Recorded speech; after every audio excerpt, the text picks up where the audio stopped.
Hey, ladies and gents. Today we're going to do a close read of a poem.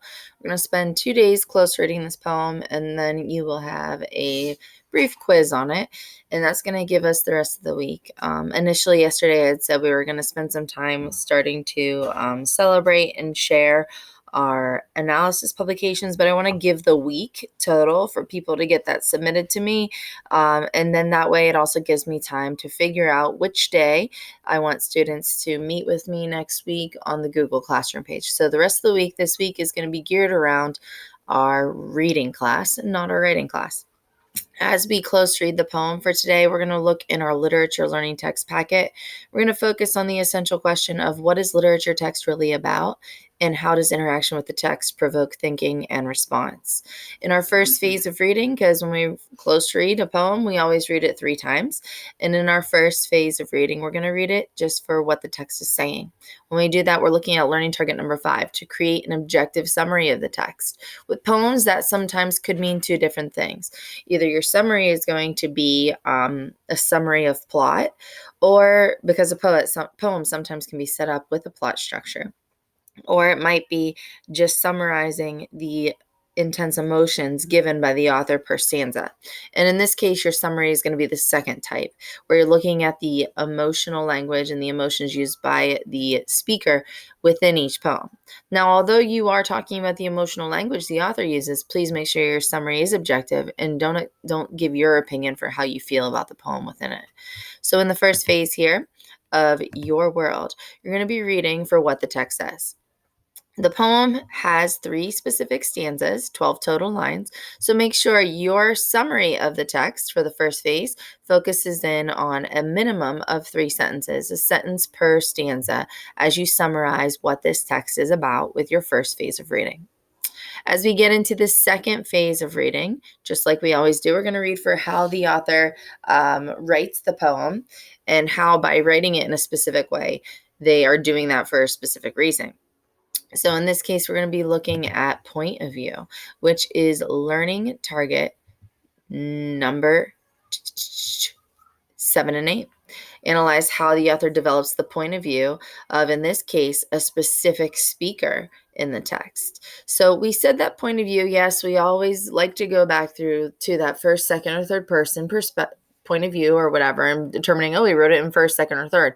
But we've discussed so many times this year about how we're not talking about whether it was written first, second, or third person. We're talking about the perspective, the viewpoint, the reason behind why the speaker may believe what they believe and may feel what they feel. So when we're talking about point of view, please make sure you're looking at that perspective element. And in this case, you're going to focus on answering the question about how does the poet develop the speaker's point of view about the world. So there's a little more specific I guess, I don't know if that's even a word, with this area. So we're looking at his perspective, not overall, but how he develops this perspective he has about the world he has created within this poem. He clearly talks about the world in the opening line. So make sure that as you read this poem a second time, you're looking at features used by that author to show how they feel, their point of view, their perspective about the world.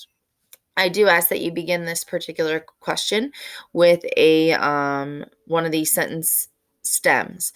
So I want you to begin with the poet develops the speaker's perspective or point of view by maybe you see that he's reflected on a specific thing in the text. Maybe you think he explains something very specific to show his perspective of the world in the text. Maybe he describes something specific. Maybe he includes a very specific element that you noticed within this text, or maybe you think he emphasizes something particular within this. So make sure you use something very specific, word choice the author uses, a reading skill you notice that you think helps to show that perspective, and that should be what you put here for the something specific as you begin that opening sentence. You follow that opening sentence with your piece of text evidence, and then you end your paragraph with your analysis of that text evidence, that full sentence analysis of that text evidence. And that will conclude your full paragraph for phase 2. In phase 3 of the reading, we're looking at rereading the text a final time for why the text matters. When we look for why the text matters, we tend to look at the themes within the text. So we're going to look at determining and analyzing a specific theme found within this particular poem. And as we do that, as well as in phase 2, we're going to be including our cited text evidence so that way we can support our claim that we're making in our opening statement for both phase 2 and phase 3.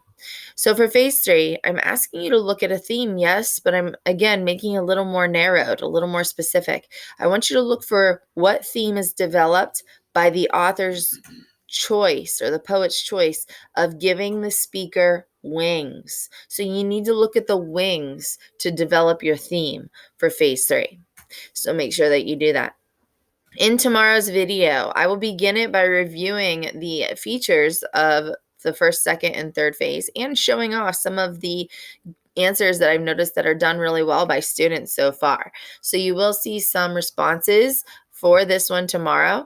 And then from there, we will do a second close reading of this poem for 3 different areas. And then on Thursday, you will have your open book quiz on the poem, Your World. Again, we're doing all of these reading days in a row so that we can have the time to sit, discuss, and read over our analysis publications next week. So make sure that you are focusing on close reading the poem, Your World today. Go ahead and get started.